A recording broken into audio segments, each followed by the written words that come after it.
A business is not truly successful if it cannot run without the person who built it. Welcome to the Voice of Impact, where belief meets action. Our podcast amplifies stories, systems, and solutions behind meaningful change. I'm your host, Robert Ndoping. Today's conversation challenges one of the biggest myths in entrepreneurial history, that success means working harder, longer, sacrificing more of your life. But what in real sense we're looking at is building a business looking for freedom.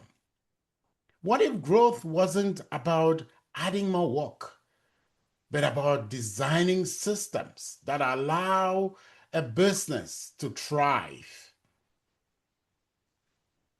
My guest today is Sailynn Doyle, a scale and systems strategist who helps women business owners build companies that no longer depend on them. Sailyn's journey into this work began through her own experience as an entrepreneur. At just 28 years old, she launched her first business and scaled it to $1 million in revenue within 3 years. From outside, it looked extraordinary.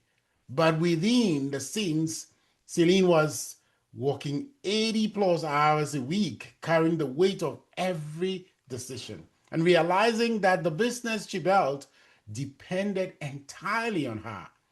So instead of chasing more revenue, she made the bold shift. She rebuilt the foundation of a company, focusing on structure, systems, and strategic design. The results were transformative. She more than tripled revenue, reduced her work week to just 16 hours, generated over 17 million in total revenue, and successfully exited business before the age of 40. That experience shaped the philosophy she now shares with clients around the world. Skill should create freedom and not more work. Today, Sailynn helps established women entrepreneurs redesign their businesses so growth can happen without constant owner involvement. Her work focuses not on hustle or marketing hacks, but on scalable business designs, helping service based businesses build systems that support sustainable growth, greater impact, and a life beyond the business itself. Sailynn, welcome to the Voice of Impact today. Oh, thank you so much, Robert. That was such a fantastic intro. Oh, we're happy to have you. But, our listeners always like to know your journey, your own entrepreneurial journey. I know I touched a little bit on it, but I mean, your rapid success and the first business and that $1 million and turning that within 3 years and, how the reality was underneath the scenes and what brought you to what you're doing right now. Mm.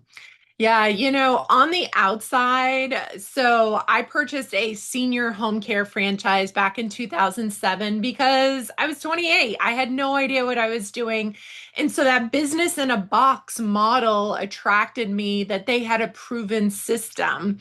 Well, as a ambitious woman, I took that business in a box and basically went total in. And that's how I hit $1 million in just the first 3 years. But it was 80 plus hour weeks. I had no life. I had a lot of broken relationships of people I had, didn't have time for. And I really took a look at my life and kind of said, if this is success, I don't know if it's for me. And I almost actually sold the business around year 3 because I was such at a turning point. But lucky for me, my mom introduced me to a family friend who was a coach, and he gave me his time that day that kind of turned everything around. And On the outside, everything looked phenomenal, right? I had the $1 million business. We were well known in the community. I did a lot of speaking. Everyone knew that we went from this like nothing, we weren't even there, to this, huge business and number one in our community, but they didn't understand the back end that was going into it, right? And I think this is what we see so much on social media nowadays. We see that highlight reel, right? And, behind the scenes, I have so many conversations with women. They get on a call with me and they're like, okay, I'm just going to tell you the truth. And then all the stuff that's, successful on the outside, I find out all the chaos behind the scenes. And it was the same in my business. And so I was able to turn it around over a 2 year period through redesign. And that really started with getting clear on what I wanted because I had followed their business in a box model, but I had never thought, what do I want from business? And this is the question that so many entrepreneurs skip in the beginning. And that's how they end up with a business that's like this beast that they don't even love anymore. Oh, wow. Wow. At some point, you made that powerful decision. Instead of pushing harder, you rebuild the foundation of the business. So, what was that turning point to that decision, and what led to that? Yeah, so 80-hour weeks. We had a client that I said yes to because we needed the money. Unfortunately, we couldn't find a caregiver to consistently work it. And so I was getting up at 4 a.m., leaving my house at 5 to get to the client's house for 6, work a 3-hour shift, go to my parents, take a shower, and then work another 12-hour day. And we finally found someone. She committed. I was so excited. I woke up that morning in my suit and heels to go introduce her to the client and, hand off this client I had been working with for a couple weeks. And 6 o'clock came and she didn't show up. And so I did the shift again in my suit and heels. And when I got back in the car at 9 a.m., I just burst into tears. And that was my literal draw a line in the sand moment where prior to that, I had said, oh, I need to fix this or I need to change this. But I always fell back because something would come up, right? And I'd be like, oh, let me just go fix that or let me just, do this. I don't have time for this or that or whatever.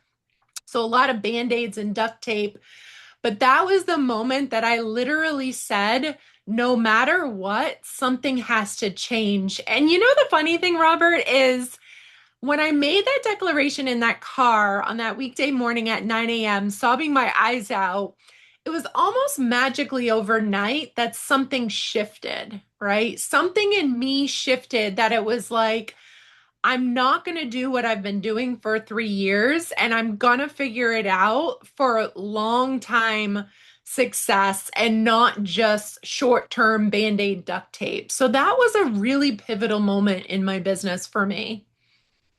Oh, wow. Wow. I mean, one question comes to mind. Why do entrepreneurs fall into this trap almost all the time?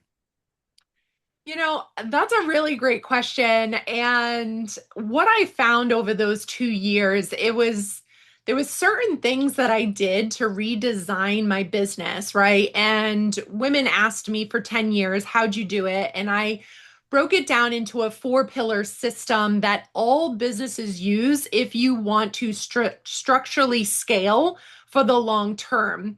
And I think the reason that so many entrepreneurs fall into that trap is because we're so focused on checking off our to-do list or just getting this thing, done and fixed or getting something delivered to a client that we don't have this like wide angle lens of what's really required to build a truly scalable business. And so we're just so in it. It's kind of like when you have a conversation with your friend and they tell you their problem, and you can see clearly what the problem is, but they're so in it that they can't figure it out. So I created a free guide to help everyone that feels like, why can't I, why am I in this trap? Why can't I figure this out? Why has nothing changed no matter? And it's called the $1 million business owner's blind spot, right? Because that's what it really is. It's just a blind spot that we can't see. And what it really does is it explains to you why your business, like everything still runs through you in the business, why you're still the only one making decisions, why your team's still coming to you, and why everything depends on you. And it really gives you that wide angle lens to look at your business from an outside perspective of what's needed, and then a little diagnostic of where your business needs some help. Oh, yeah, I can definitely. I love systems. I mean, part of what we do and Ndoping and Co is really building systems. And one of the things you've done really well is that you now teach, you now teach it. So it's not like you just had the experience, but you now teach it. And I mean, you teach, especially female entrepreneurs, how to build scalable business design. So what does this mean in practical terms? Yeah, such a good question. So, when I looked at those four pillars, I created a system called the 16-hour owner system. And ultimately, what it helps you do in your business is go through those four pillars. So the first one is structure. This is what we get really, really clear on: what do you want for your life? What makes your business unique, and diving into your metrics, right?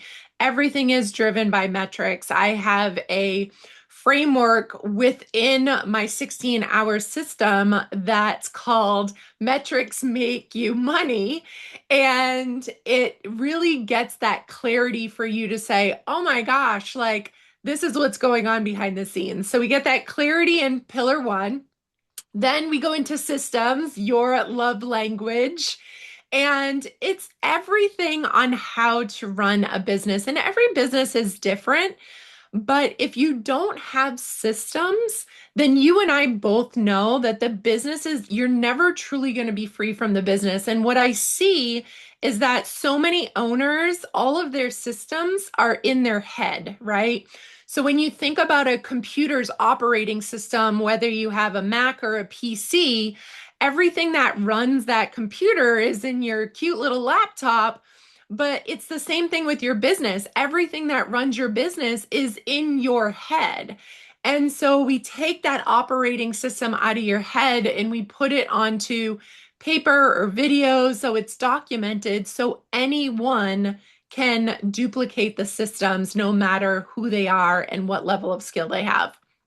And then the third pillar is your support team.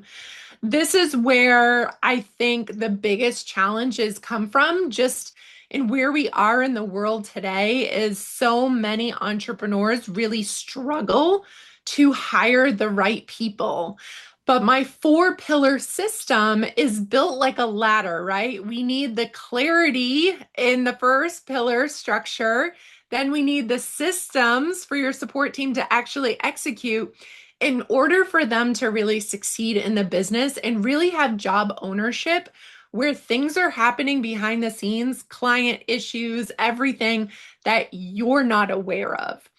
And then we wrap it up with a bow in pillar four, which is streamline. This is technology, tools, and automations, right? So everything that we can take manual work out of, we use technology, tools, automations in order to save you money, work less, and allow you to work more in your zone of genius. And so when you have those together, you have a business that truly is scalable, and you're not falling back into that trap every time something goes wrong. You have the system in place. I love those pillars, honestly, and the way you touched on them, it really showcases your mastery in managing and using them. And I mean, that really brings out the teacher in you and really teaching people how to use this. But that first pillar you mentioned, structure, I just want to touch a little bit on that. I mean, what are some common structural mistakes that entrepreneurs make when building their businesses? So the first thing I start with every single client, and it's something that I did a fluffy job with back in 2007, and most entrepreneurs have too, is we're not really clear on what you want, right? So I had 5 jobs in 7 years after graduating college, and so I became an entrepreneur to regain control over my time and money, right? That's not clear, right? Everyone wants more time and money. And so what I do with my clients is I force them to actually say what it is they want. Like, how much time do you want? What are you going to do with it? How much money do you want? Is it enough to, fund your dream epic life, right? Because once we have that clarity, then what we can do is we can use my metrics make you money system in order to reverse engineer your success. So I was just working with a client this week. I finally got out of them. They're at 1 million in revenue, but they want to be 1 million in their pocket. And I finally got that number out of them. And I was like, okay, so you want a 3x basically. Um, what do we need to do now that we know your metrics to reverse engineer to get you there? And by the end of the conversation, they realized that going from 300,000 in their pocket now to 1 million in their pocket wasn't actually that far away and seemed a lot more doable and achievable when they had a reverse engineered plan. And this is the thing that is so important in structure. It's what you want and then how your metrics are going to get you there. And there's some other little things we do in that pillar, but those are the two fundamentals that is key to build a business that supports the life that you truly want. Oh, yeah. I mean, those two fundamentals are really key, but there's also one thing you've mentioned over and over again, and that's systems. What in your opinion would you say the role of systems in sustainable growth of a business?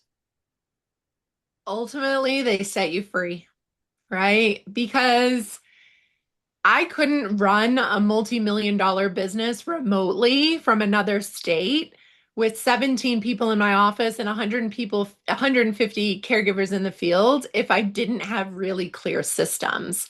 And so when I met with that coach back in 2010, I went there and met with him and I vomited all of my problems onto him and was like, here you go, fix it.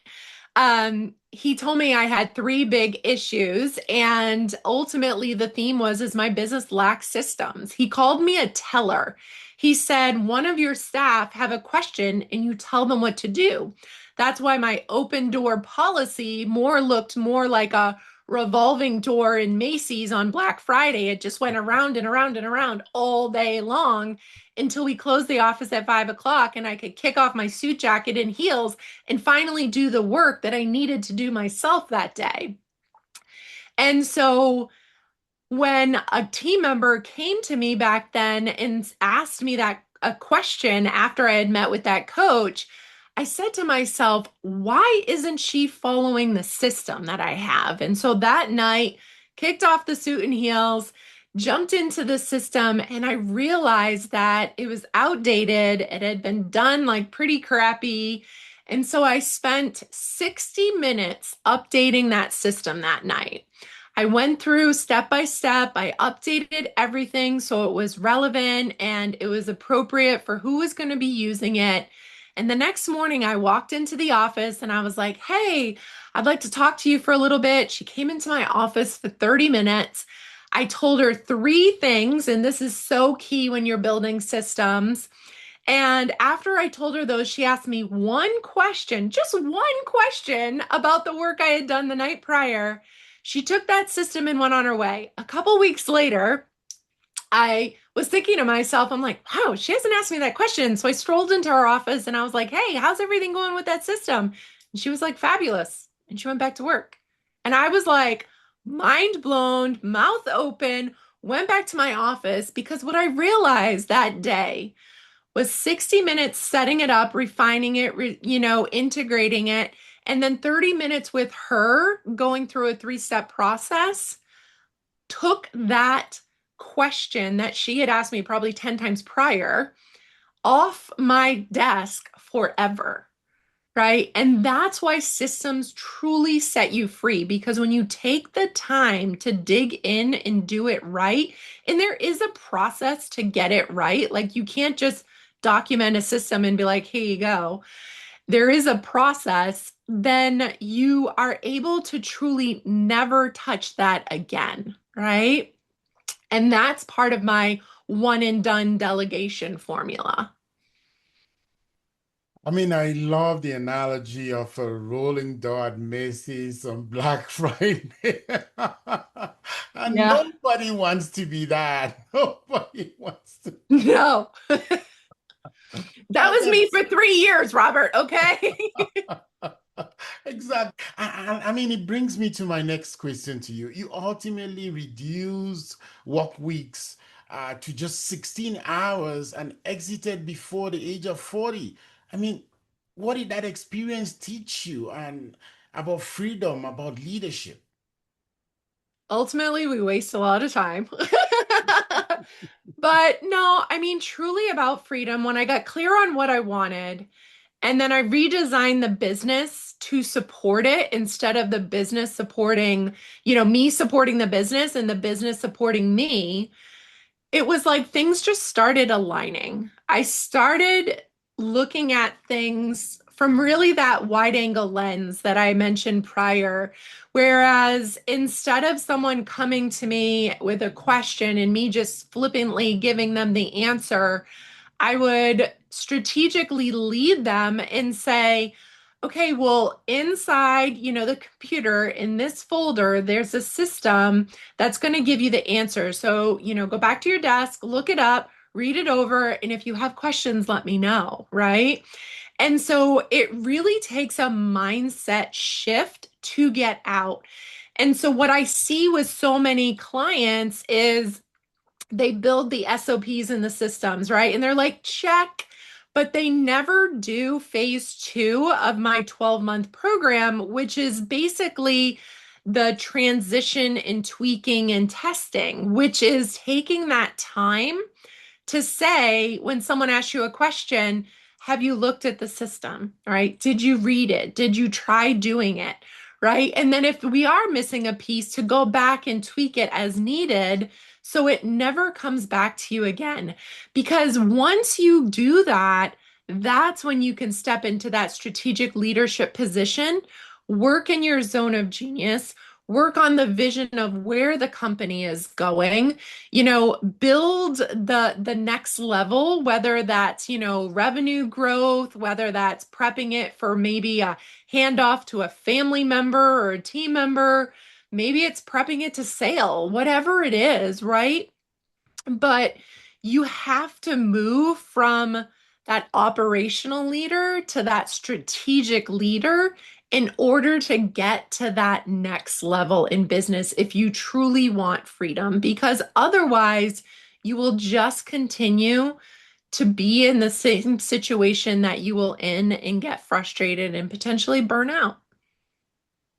Oh, I agree. I couldn't agree more. I mean, in your opinion, what would you say a well-structured, a well-designed business look like? And why do many, business owners struggle to let go?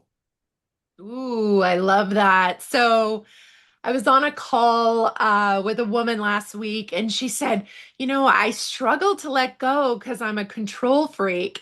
And I was like, well, don't take this personally, but this is what I usually say when women tell me they're a perfectionist or a control freak it's because in your heart that your business is kind of like a hot mess behind the scenes. And so you continue to strive to control things and for perfection because you don't want to let anyone see behind the scenes your big mess, right? It's kind of like that junk drawer at your house where there's just stuff everywhere and you never want anyone to open it except for like you and your immediate family. Um, Because if someone were to see what was really going on, they would no longer see you as that success that you project on the outside, right? And so, really, a, a business that is truly successful on the outside and the inside is one where you're working in your zone of genius all day, every day. Like you're still going to deal with things as they happen, but not on the scale that you're spending 80% of your time in the daily operations, right?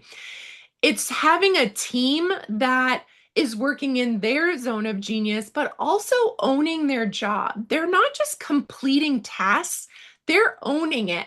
The good, bad, and the ugly. So empowering them to make decisions and know, like, if you make a mistake, it's okay. Just go fix it, right? But they really have that ownership that, like, things are happening behind the scenes you don't even know about, and that's okay. And then really having ultimately, I think the third piece is that business that you're running and is not running you. It's that old adage, right? We want a business that supports our life because let me just share this with you, Robert, and this is what usually hits home for everyone that I tell this to. I owned a senior home care business for 10 years. And so in the early days, I did lots of caregiving with seniors. And I can tell you firsthand, at the end of their life, not one of them ever said to me, I wish I had worked more. No, they express their regrets, right? I wish I had a better relationship with my spouse. I wish my kids were here caring for me instead of you. I wish I had taken that trip. I wish.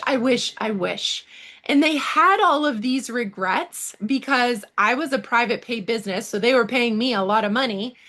But because they focused on making money in their life for their entire life, and then when they finally had the time to enjoy it, they had wrecked so many relationships that people were no longer waiting around for them. And so this is why I became a business coach to help entrepreneurs is because I don't want anyone else to have regrets like I saw firsthand in my first business.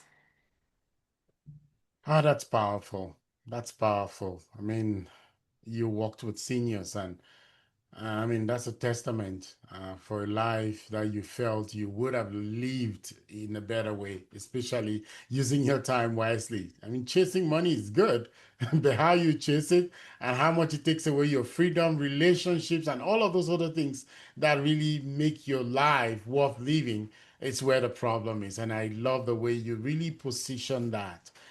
One other area or one main focus that you have is working with women entrepreneurs that have built real businesses and are ready to redesign them.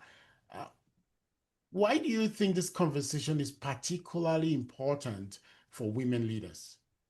Oh, I love this question. So, I think it's honestly society and brainwashing, right? Men versus women. And it's not a versus, but men are taught from a very young age to ask for help and delegate, where women are taught to multitask and get it done, right? Men are taught to be those strategic leaders, where women were kind of positioned to be in supporting roles. And so a lot of the women that I work with think that the hustle and being the jack of all trades and being the multitasker and patting yourself on the back for that is a badge of honor.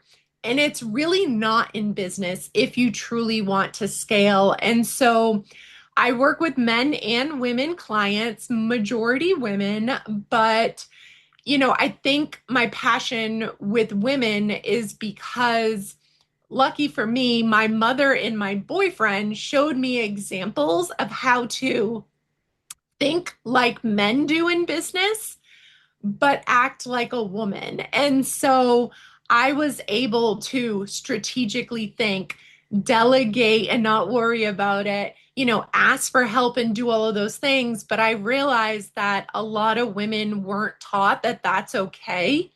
And so I like to, that's why we start with, what do you want? And it takes a little bit to pull it out of them because they haven't been asked to, one, dream probably since they were a kid, and two, know that it's okay that they can ask for help and they don't have to do everything. And so I feel it's my own personal little mission and mantra to help more women confidently delegate, ask for help, and build big businesses in a better way that provides them that business. Because, like you said prior, we all need money, right? We all need money. Money makes the world go round, but all the money in the world is not going to make you happy. Been there, done that. And, it, you really need the money and the time and the happiness and the fulfillment. So, Yeah, I mean, I love the way you put all of these pieces together, especially the men, women conversation, and the training and your own experiences and, how that led you to, I mean, the majority or the group that you support. But it brings to mind one question. What role does identity play in entrepreneurship? ooh, that's a good one. I think in working with hundreds of women and men, I think everyone obviously comes from different situations, right? And so there's no one size fits all. And that's why what I coach on has always been so unique. So I don't do cookie cutter business advice. Sure, I have a four-pillar program that I use to as the framework for where we're going and what we're going to accomplish to take them from, their pain points to their desires. But what I ultimately teach my clients is critical business thinking skills. I want you to understand what we're working through and how we're doing it. So when we're no longer working together, you can be like, oh, I remember working with Sailynn, something similar, right? And so I can translate this into something else because this is the same thing I was talking about is that critical business thinking skills are not a lot of things that women were taught where men were.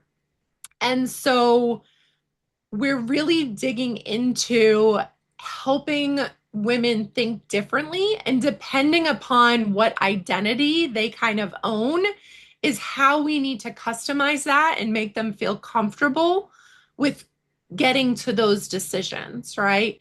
If they were a woman that's always been taught to never ask for help and figure it out and grind till it's done, then we need to extract it a different way. They have a different identity, right? If there's someone that was always taught to be the support and not the leader, then we need to get them into that strategic leadership role in a different way than someone else. And so, really, that critical business thinking skills help them realize that there's no magic to business, right? You don't need a business degree, you don't need a certification, you don't need any of that. Your brain just has to process the information in a way that feels good for you in order to come to the decisions based upon how you've been brought up, what you've learned, what your experience is, what your identity is. So it's really kind of a process that's unique to everyone. Yeah, it's a process that's truly unique to everyone. And I mean, you've been there, you've done it. But I still want to ask you for somebody listening, what does success look like beyond revenue? Success looks like easy mornings where you, for me, can take a walk by the beach. Maybe you have time for exercise. Maybe you're sipping on your coffee that you actually finish before it goes cold. Maybe it's a lunch break with a friend or your spouse or a partner that's not rushed. It's relaxed and you're actually listening. It's time with family and friends where your phone is put away and you're not checking it to make sure everything's not falling apart. It's getting that call on a Tuesday at 2 o'clock of, hey, you want to go for a smoothie and being able to go. It's taking that last minute epic trip because you not only have the money, but you have the time. I mean, really, success is all of those things that we can like see in our head and we dream about, but making it happen in your business because the revenue is going to come, right? Like, if you do the work and you're consistent and you follow the system, the revenue is going to come, but we want to live our life at the same time as we're building it. Yeah, living our life at the same time we're building it. I really love that last word. Uh, but I also want to merge this with something. I mean, when you look at fulfillment, how do you align fulfillment and success, in your opinion? Well, and that's getting really clear on what success is. And that's why when I work with new clients, we talk about what it is they want. Because when we don't have a clear definition of what success is, you'll just continue on that hustle hamster wheel, right? Going around and around. You'll hit that thing that you thought you wanted, and oh, that's not enough. Let me go to the next thing. And so we get really clear on what success looks like for you. But then we also talk about, well, what are you going to do with that time and money? What is going to fulfill your soul? Because let me tell you, when I had the most money I had ever made in my life, right? I had a multi six figure salary, a multi-million dollar business. I had time, a brand new car, a beach house, like a successful business. I had it all. I can tell you that, buying that thing or going on that trip or all of that wasn't fulfilling if I didn't really want it. You have to get to a point where you're fulfilled on the inside first as a human and happy, and you're not just buying things, material experiences in order to make yourself happy. So my brand, Simply Rich, is all about having a business that allows you those, early, morning walks on the beach, those afternoon, relax where you can shut your laptop and plug and unplug, but also being able to buy luxury items or things that you want because you want them and not because you feel you need them, right? Like you buy a dress because it makes you happy and you're like, this is amazing and I love it. And not just because you feel like, oh, I made all this money, I should just go buy stuff, right? Like there's a difference when you feel happy within. And I have been there where I wasn't happy on the outside, it looked good, and when you're truly happy inside, and that is fulfillment. And when you make that shift in your business and you have a business that supports that, fulfillment and happiness comes so easy. You're kind of like, wow, is this like legit? I love that. I love that. And I want you to drop a message for somebody, especially an entrepreneur who might be listening to this call right now, who wants freedom, but not just the revenue. Yes, the revenue, everybody wants that, but wants freedom to be able to begin or redesign a few things and succeed in business generally. Yeah. So, my biggest message is this. If your business doesn't run without you in the daily operations, it's truly never going to be scalable to the level of freedom that you desire. It's going to require a redesign. And so, if you want true freedom, you have to build a business that runs without you in the operations. And that's it. If you want real freedom, you have to design it such that it doesn't solely depend on you. That's the message. Sailynn that gave it, and please listen to that. So, Sailynn, as we start to wrap things up, we have a tradition at the Voice of Impact, which is our word die. So, right here, having a couple of words, I'm going to read them out to you, and I'll give you an opportunity to choose two out of the six themes that we have on this word die. It's make a difference, rebuild, overcome, stronger, peace, and patience. I'll repeat again. Make a difference, rebuild, overcome, stronger, peace, and patience. So you can choose two, one that speaks to your journey and the other for somebody listening. Yeah. So my journey, I would definitely say make a difference. So when I sold my business in 2017, I definitely did not need to start another business and go into coaching, but I knew what I had built and I knew the best way to make a difference was to help other women in business rebuild their businesses. And so I kind of got two words in there. And then the other word is peace. So for an entrepreneur, I think it's so important to have peace with your entrepreneurial journey. When we're constantly pushing, forcing, everything, that's when things seem hard.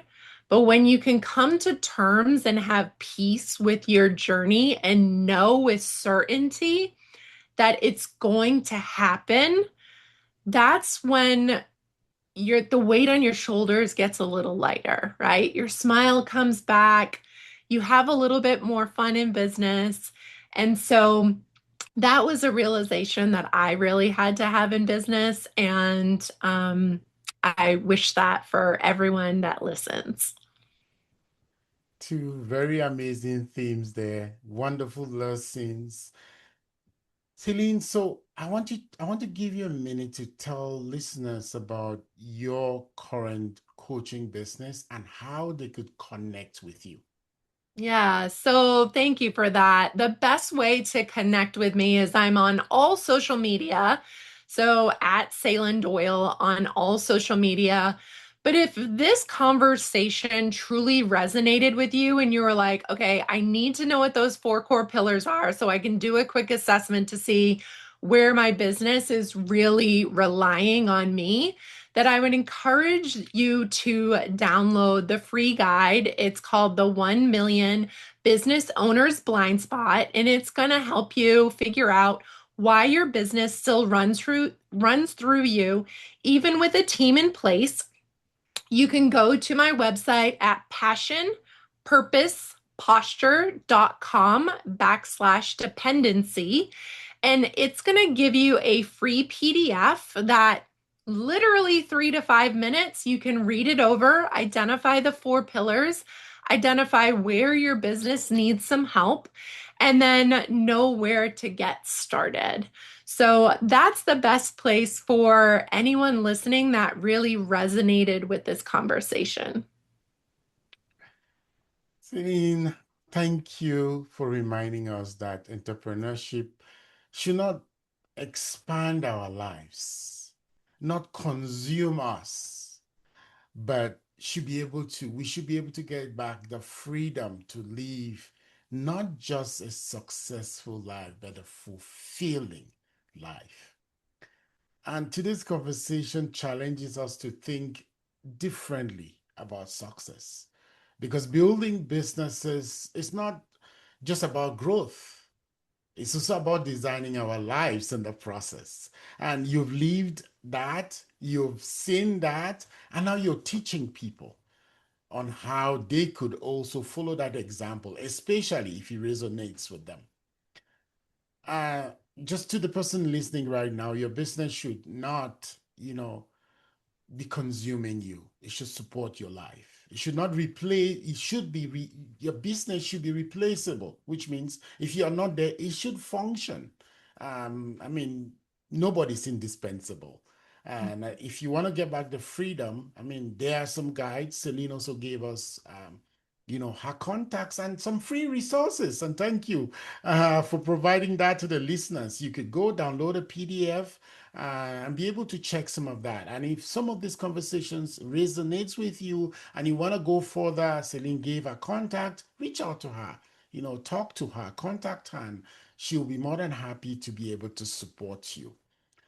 Sailynn, we appreciate you and we thank you for taking the time, sharing, those insights that you brought to our listeners. I mean, the beautiful piece of it is everything you said resonates with me because I enjoy systems. I mean, it's part of why we created all of this. And so when you're just speaking my love language, I love systems. And so for me, and I believe most listeners would align with that. And the main thing is not really liking it, it's taking steps to be able to build it, to establish it, so it gives us a more fulfilling life. So I really want to appreciate your time for joining us today on the Voice of Impact, Sailynn. Well, thank you so much for having me. Yes, systems are my love language too. So this was so in alignment. So thank you so much for the opportunity. Amazing. The most powerful business you can build is one that thrives, even when you step away. We are Ndoping and Co-Performance designers and strategy coaches, and we help organizations create clarity, alignment, and sustainable impact within a system that is that can build your business for long term and also help you step back away from it. This has been the Voice of Impact, and we have been humbled to have Sailynn with us today, and she's touched on a couple of things. So until next time, keep building, keep leading, and keep using your voice. And it's very simple. Empower as many people as possible. Empower as many leaders as possible. Touch as many, professionals as I can. Be able to make a difference.